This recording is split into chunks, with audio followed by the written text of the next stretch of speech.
네, 포스코 DX 주주 여러분들 반갑습니다. 강프로입니다. 자, 이번 영상에서는 포스코 DX에 대해서 분석을 한번 해보도록 할 텐데, 자, 오늘 시장이 난리가 났습니다. 코스닥이 6.6% 상승 중이에요. 자, 근데 그럴 수밖에 없는 게, 일단 코스닥에서는 에코프로와 에코프로 BM이 상한가를 가버렸습니다. 그러면서 에코프로와 에코프로 BM의 시가총액이 30%씩 뛰어버리니까 코스닥 1, 2등이 제일 강하게 치고 달렸잖아요. 그러니까 코스닥은 어떻게 된다? 6%대의 상승을 보이는 게 이상한 건 아니다. 그렇죠? 자, 그러면 이런 하락이 먼저 나온 이유에 대해서 먼저 파악을 해야 돼요. 이번 영상에서는 그 부분을 집중적으로 다룰 거고, 코스피 같은 경우에도 마찬가지입니다. 에코프로와 에코프로 BM이 급등했을 경우에는 포스코 홀딩스, 그리고 포스코 퓨처엠, 그리고 포스코 DX까지 강세를 보일 수밖에 없는 그런 2차 전지에 대한 구조를 이해를 하시는 게 가장 중요하기 때문에 그 부분에 대해서 같이 이야기를 드리겠습니다. 영상 끝까지 시청해 주시고요. 무엇보다 중요한 건 구독과 좋아요 하나씩 부탁드리고, 자, 이해가 안 되는 부분이 있다 그러면 댓글로 남겨주시면 제가 다음 영상에 참고해서 영상을 제작하겠습니다. 자, 시작하겠습니다. 자, 우선 포스코 DX는요, 첫 번째 가장 중요한 게 2차 전지 관련주입니다. 근데 뭐 소재 기업이다 이렇게 보기에는 조금 어려워요. 자, 포스코 DX에서 하고 있는 일은 다들 아시겠지만 심플하게 이야기를 딱 끝내면 스마트 팩토리, 그쵸? 생산 현장에 설치된 센서를 통해서 설비 그리고 기계들의 운영 상황을 한눈에 볼 수 있게 만들어주는 장비입니다. 그쵸? 센서가. 자, 근데 제가 이야기를 드리는 건 하나예요. 포스코 DX에서, 그쵸? 이 센서를 활용한 스마트 팩토리를 만들어 가는데 어디에 활용될까요? 2차 전지 공장이겠죠. 그러면 퓨처엠입니다. 퓨처엠. 그쵸? 근데 완성되어 있는 그런 이 배터리를 만드는 기업이 아니라 소재 기업이잖아요. 그쵸? 자, 그러면 앞으로 양이 상당히 많이 필요할 거예요. 그쵸? 그리고 사실 주가는 그거보다 더 많이 오르기는 했지만 양극재 수요가 2027년 정도까지 지금 올해 수요보다 3배 정도가 더 상승을 하거든요. 상대적으로 저는 이 주가가 싸다고 생각은 하지 않아요. 그런데 주식은 항상 오버슈팅 구간이 있고, 그리고 올라가는 과정에서 프리미엄이 붙기 때문에 이해가 안 되는 건 아닙니다. 그래서 저는 매수 구간에서 가격이 가장 중요하다고 이야기를 하지만, 가격이 발생한 이후에는 근거를 확인해야 되는 거예요. 그 근거는 지금 말씀드리는, 그쵸? 스마트 팩토리, 그렇죠? 이 구조를 이해를 하는 게 첫 번째다. 자, 그리고 무엇보다 포스코 DX는 이익률 자체가 좋아지고는 있어요. 그런데 이 좋아지는 과정에서 무한정 좋아질 수는 없습니다. 그런데 앞으로 들어오는 일거리 자체가 포스코 그룹 내에서 하는 일거리가 들어오기 때문에 계속해서 증가할 수밖에 없는 그런 구조를 갖추고 있습니다. 그런데 그만큼 주가도 많이 올랐어요. 자, 저가부터 시작해서 본다면요, 한 10배 정도 상승이 나왔죠. 자, 그러면 에코프로가 올해 15배 올랐습니다. 이것만큼 주가가 올라간 거예요. 그래서 지금은 가격이 무조건 중요하다는 이야기를 드리고요. 그리고 기다렸던 반등이 나온 만큼, 자, 공매도 금지가 됐기 때문에 추가적으로 더 올라갈 수 있다, 이런 내용 좋아요. 근데 더 최적의 자리를 잡았으면 하는 생각이 있습니다. 그게 지금은 아닌 거예요. 만약에 내가 보유하고 있다 그러면 지금 매도 구간으로 잡으시고요. 그리고 최적의 자리를 잡을 수 있게 제가 만들어 드리겠습니다. 그건 기술적인 내용을 이해하는 게 필요합니다. 자, 그러면 그 전에 한 가지 내용을 더 이야기를 해드릴게요. 포스코 DX에서 하는 일은 스마트 팩토리, 지금 말씀드린 내용이 있고, 스마트 물류, 그쵸? 뭐 여러 가지입니다. 뭐 IoT나 뭐 빅데이터를 활용해서, 그쵸? 그리고 여기에는 AI까지 포함이 되어 있어요. 그쵸? 그러면 올해 강세를 보일 수 있는 모든 모멘텀을 다 가지고 있었던 거죠. 자, 보세요. 1월과 2월 달, 그리고 3월 달까지 AI, 그리고 로봇 관련주들이 강세를 보였습니다. 그런데 이런 구간에서 포스코 DX는 어떻게 됐나요? 강세를 안 보였습니다. 자, 근데 신기하게도 3월 달 이후에 계속해서 상승세를 이어갔는데, 이때 뭐가 있었죠? 2차 전지의 상승을 확인하고 갔다. 그러면 우리가 여기서 이해를 해야 되는 건, 포스코 DX가 강세를 보이기 위한 조건 있죠. 조건. 그 조건은 2차 전지의 강세가 먼저 나와야 된다는 겁니다. 그리고 2차 전지의 강세가 나오면 위에서 확인해야 되는 게 뭐죠? 실적이죠. 실적. 그렇죠? 그 실적에 대한 부분까지 확인이 됐을 때 포스코 DX의 강세는 지속적으로 나올 수 있는데, 지금은 기술적으로는 비싸다.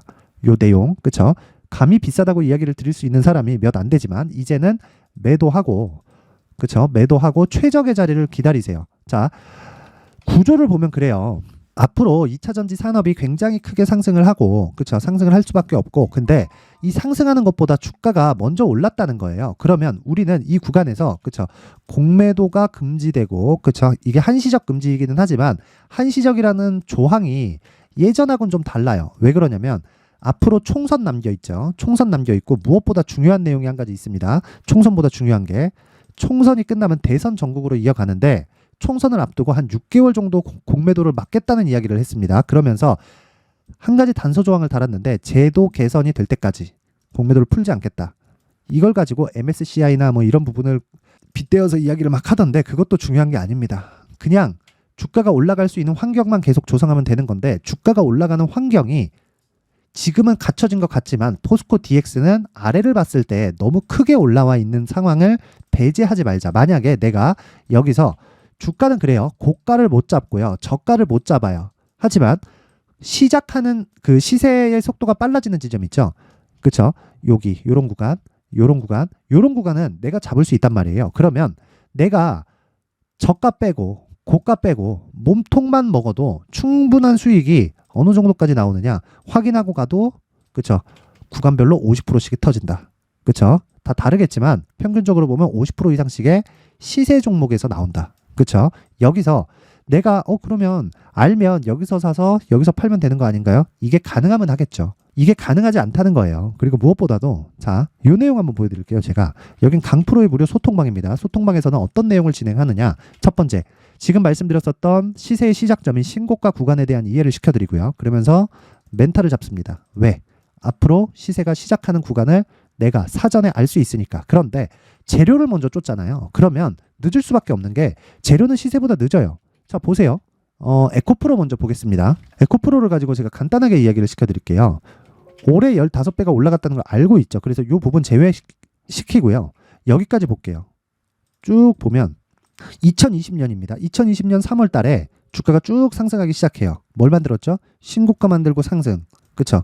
또 신고가니까 물량 소화하고 또 상승. 그쵸? 또 물량 소화하고 또 상승. 이렇게 되죠. 자, 뭘 봐야 되냐면 신고가 이후에 시세가 발생한다. 이게 첫 번째고요. 그리고 신고가를 만든 이후에 매물 소화 과정이 있다. 그쵸? 여기에는 실적에 대한 확인 과정이 있다. 그런데 실적에 대한 확인 과정과 한 가지 더 덧붙이자면 꿈을 가지고 가는 구간이 있습니다. 왜? 앞으로 좋아질 부분을 먼저 반영하니까. 이게 꿈이잖아요. 실적에 대한 꿈. 그쵸? 근데 이게 성장 산업으로 분류되어 있다면 이 꿈이 현실화됩니다. 시간에 대한 문제예요. 그럼 성장 산업이 뭐냐? 정부 정책의 방향이 그쪽으로 가야 되는 것. 그리고 대기업의 투자가 있어야 되는 것. 2차 전지는 이 두 가지 내용을 모두 다 가지고 있습니다. 그럴 수밖에 없는 게 친환경 소재 기업이기 때문에 그렇습니다. 그리고 첫 번째, 탄소 배출을 낮추기 위한 작업을 하고 있는 것이기 때문에 그래요. 여기서는 효율을 따지지 않습니다. 그래서 이런 상황이 발생을 하는 건데 무엇보다 주가가 먼저 올랐죠. 그렇죠? 2020년과 2021년도에 여기 보시면 실적이 그렇게 좋지 않았어요. 보세요. 600억에서 800억까지 상승을 했습니다. 좋았죠. 좋았는데 주가는 15배 올랐는데 실적은 30% 올랐다. 당연히 실적 대비하면 주가 많이 올랐죠. 그래서 어떻게 됐나요? 자, 보세요. 여기 보시면 조정을 받은 겁니다. 그리고 나서 다시 신고가를 만들어요. 이렇게. 자, 보세요. 쭉 가면서 신고가를 다시 만들어요. 이렇게. 이게 22년 말입니다. 1년 전이에요. 왜 다시 만들까요? 실적이 확인이 됐거든요. 그리고 나서 올해 15배를 보내버린 겁니다. 그러면 자, 주가가 먼저 올라가고 실적이 뒤에 확인하는 과정이 있다. 근데 그것도 어느 정도까지다. 그렇죠? 그러면 우리가 볼 때는 지금 나오는 이 시세는 공매도 금지로 인한 그렇죠? 공매도로 인한 되돌림 정도로 보시면 되는 겁니다.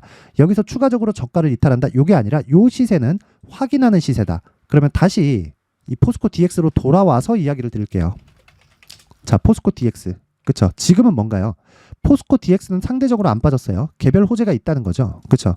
코스피 이전 상장, 뭐 MSCI 이런 호재들이 있습니다. 근데 62평을 이탈하는 과정에서 뭐가 나왔죠? 시장이 급락 나왔죠. 그럼 시장 빗대어서 보면 시장 대비해서는 강했습니다. 그런데 공매도 금지로 인해서 그리고 2차 전지 소재나 장비 쪽의 사업을 하는 것은 아니지만 포스코 그룹에서 소재와 장비 사업을 다 같이 하고 있죠. 그러면 이 소재를 기반해서 필요한 장비들을 지속적으로 이 공장을 만들 텐데 거기에 지속적인 일감을 받아올 수 있는 즉 수직 계열화 구조에 포함되어 있는 기업이에요.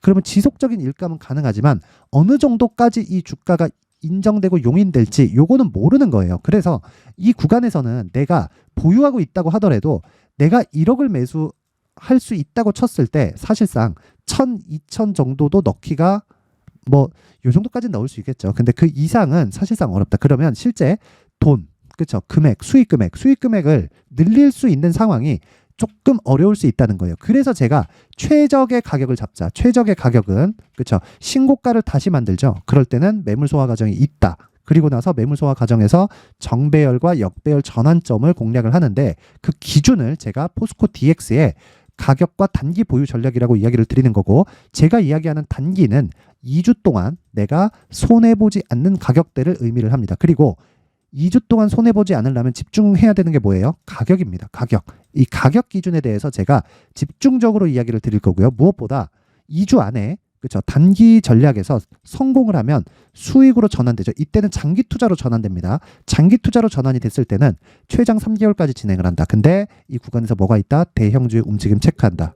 그렇죠? 여기까지 내용을 제가 19페이지에 걸쳐서 준비를 해놨으니까 자, 만든 사람 성의를 생각해서 최소한의 성의를 보여주세요. 최소한의 성의는 영상 상단에 있는 전화번호로 숫자 3이라고 문자를 보내주시는 분들에 한해서만 제가 포스코 DX의 가격과 단기 보유 전략을 공유해 드리도록 하겠습니다. 시청해 주시는 모든 분들이 상단의 전화번호 확인해서 숫자 3이라고 문자 보내주시면 되고요. 자, 그러면 포스코 DX를 그쵸, 추적 관찰하는 과정에서 시간이 필요합니다. 시간이 필요하기 때문에 우리가 지금 뭘 해야 되느냐? 시간을 보내는 동안 계좌의 효율을 늘려야 된다. 그리고 계좌의 효율은 강프로의 무료 소통방에서 진행을 하고요. 그리고 지금 반등 구간에 일단 제가 지난주부터 들어갔다고 시장 관련해서는 이야기를 드렸지만 우리가 여기서 더 집중해서 봐야 될 건 한 가지 내용입니다. 반드시 기억하세요.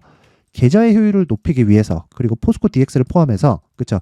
대시세 종목 구간에서는 무조건 단기 전략에서부터 성공을 시켜야 됩니다. 그리고 단기 전략은 제가 매일매일 시초가 공략으로 진행을 하고 있고요. 자, 오늘 CCS 같은 경우 한국알콜도 강세 그렇죠. 한 10% 정도의 전후에 등락 구간에서 지금 진행이 되고 있고요. CCS 같은 경우에는 지금 장중에 매도까지 진행이 됐기 때문에 이 구조를 어떻게 만들어 가는 것인지를 이야기를 해드리겠습니다.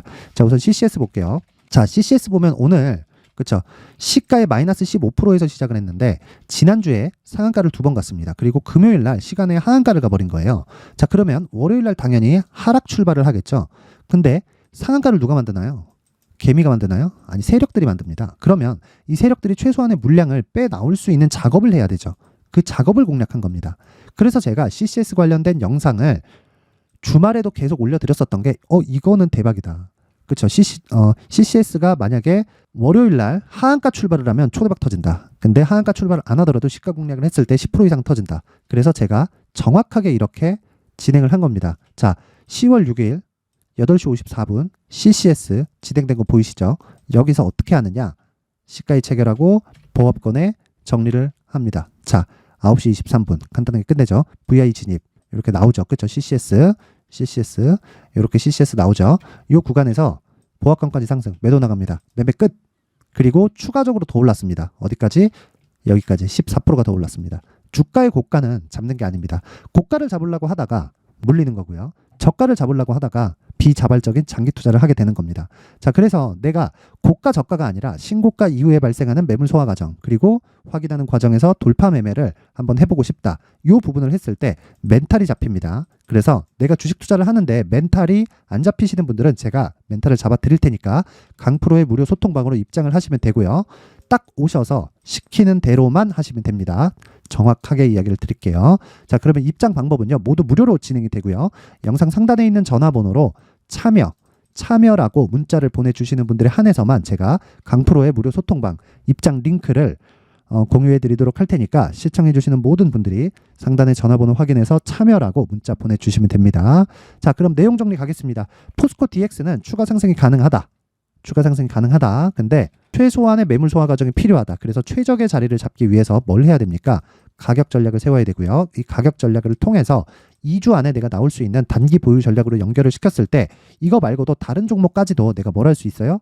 수익 구간에서 매매를 할 수 있는 스킬이 생길 겁니다. 그리고 이 내용에 대해서 내가 실시간으로 한번 참여를 해서 멘탈을 잡고 단기 매매를 한번 진행해 보고 싶다 하시는 분들은 상단의 전화번호 확인해서 참여라고 문자를 보내주시면 됩니다.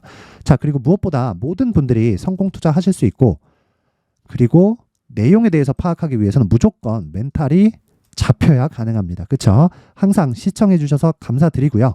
궁금한 점은 댓글로 남겨주시면 되고요. 무엇보다 중요한 거 있죠? 시청해 주셔서 감사하고 성공 투자하셨으면 좋겠습니다. 자, 이제 23년도 다 끝나가지만 매매를 하시면서 스트레스를 받으시는 분들이 있을 수 있습니다. 시장이 항상 그렇긴 하지만 그래도 제 구독자분들과 시청해주시는 분들을 위해서 앞으로 차기 주도주가 될 수 있는 대시세 종목을 준비를 해왔습니다. 물론 단타에 목말라 하시는 분들이 있을 수 있습니다. 자, 그런데 단타의 문제는요, 위험관리입니다. 단타에서의 위험관리는 손절 말고는 없기 때문입니다. 자, 그래서 항상 제가 단타는 재능이 필요하다고 이야기를 드리는데, 단타에서의 재능은요, 단순하게 차트를 보면서 단타를 치는 기술적인 문제가 아닙니다. 손절에 대한 심리적인 압박을 이겨내면서 매매를 해야 되기 때문에 장기간 유지하기가 사실상 어렵습니다. 한두 번 해보면 할 수 있는지 없는지 알 수 있을 겁니다. 자, 그래서 단타나 짧은 수익만을 쫓다 보면요, 잦은 손절로 계좌가 망가지는 건 순식간이고요. 그만큼 수익하고는 거리가 멀어지겠죠. 장기간 유지하기가 어렵기 때문입니다. 결과적으로 주식시장에서 돈을 벌기 위해서는요, 어떤 계기를 만들어야 되는데 그 계기는 한 종목에 비중을 실어서요, 수익을 보는 것 말고는 없습니다. 쓸데없이 잦은 매매를 하지 말라는 이야기고요. 그리고 한 종목에 비중을 실을 수 있어야 된다는 겁니다. 그런데 이 비중을 실는 과정에서 성장 산업군에 대한 이해가 필요하다는 겁니다. 이 부분을 반드시 기억을 하셔야 돼요. 자, 이런 성장 산업에 대한 구조와 제가 앞서 말씀드렸던 신고가 그리고 선반영 구조에 대해서 이해를 했을 때 이런 매매를 할 수 있게 됩니다. 2월 7일 강프로의 대시세 종목으로 에코프로 매수가는 17만원 이에서 진행이 됐고요. 그리고 목표가는 50만원부터 자율 매도 구간으로 잡았죠. 예상 수익 범위가 200% 이상으로 되어 있는데 신고가 이후에 선반영 평균치가 200% 이상이기 때문에 그렇습니다. 자, 그런데 에코프로가 2차전지 양극재 기업이죠. 자, 근데 2차전지 양극재는 친환경이라는 범주 안에 속해 있다고 보시면 됩니다. 근데 제가 항상 이야기를 드리죠. 시세는 항상 연결된다고요. 앞으로 나올 대시세 종목도 이런 친환경이라는 성장 산업군에 포함되어 있어야 됩니다. 자, 이런 성장 산업군에 포함되어 있는 걸 확인한다면 이 내용처럼 세 가지의 공통점을 가지고 있습니다. 1년에 많은 종목이 발생하지 않고요. 그리고 세력들의 장기간 매집 구간이 확인돼야 되고, 그리고 상승하기 시작하면 평균적으로 3개월 정도의 상승 구간을 보이기는 하지만 제가 2개월이라고 작성을 해온 건 한 가지 내용 때문입니다. 한 달은 확인하는 과정이 필요하기 때문입니다. 이게 무슨 얘기냐면 성장 산업에 대한 부분 그리고 이런 공통점, 여기다가 기술적인 내용을 다 포함을 시키더라도 절대적으로 가격이 우선적으로 반영이 되는 것이기 때문입니다. 에코프로도 마찬가지예요. 이런 내용을 토대로 제가 4분기 대시세 종목을 준비를 해왔습니다. 자, 장기간 하락하면서 최악의 국면을 거쳐왔고요. 이 구간에서 먼저 하락을 했다는 건 앞서 말씀드렸던 내용처럼 고가에 대한 부분이 아니라 저가, 즉 나쁜 부분을 반영한 이후에 신고가를 발생을 시켰다는 건 앞으로 좋을 부분을 반영이 되고 있다는 거죠. 그런데 본격적인 시세는 신고가 이후라고 말씀을 드렸고 지금은 매물 소화 과정을 보내고 있습니다. 앞서 말씀드린 대로 가격 먼저 분석을 끝냈죠. 그리고 나서는 정부 정책의 방향과 맞는지를 체크를 해야 되는 겁니다. 2023년 대시세 종목인 에코프로도요, 정부 정책의 방향에 맞는 종목이라고 볼 수 있겠죠. 물론 이런 종목들도요, 신고가 이후에 시세를 낸다는 건 반드시 기억하고 있어야 됩니다. 자, 이런 내용을 토대로 23년 상반기 에코프로와 같은 대시세 종목을 준비를 해왔습니다. 자, 하반기 대시세 종목은 영상 상단의 전화번호로 대시세라고 문자를 보내주시는 분들에 한해서만 공유해드리도록 할 테니까 영상 상단의 전화번호 확인해서 하반기 대시세 종목으로 큰 수익 내셨으면 좋겠습니다.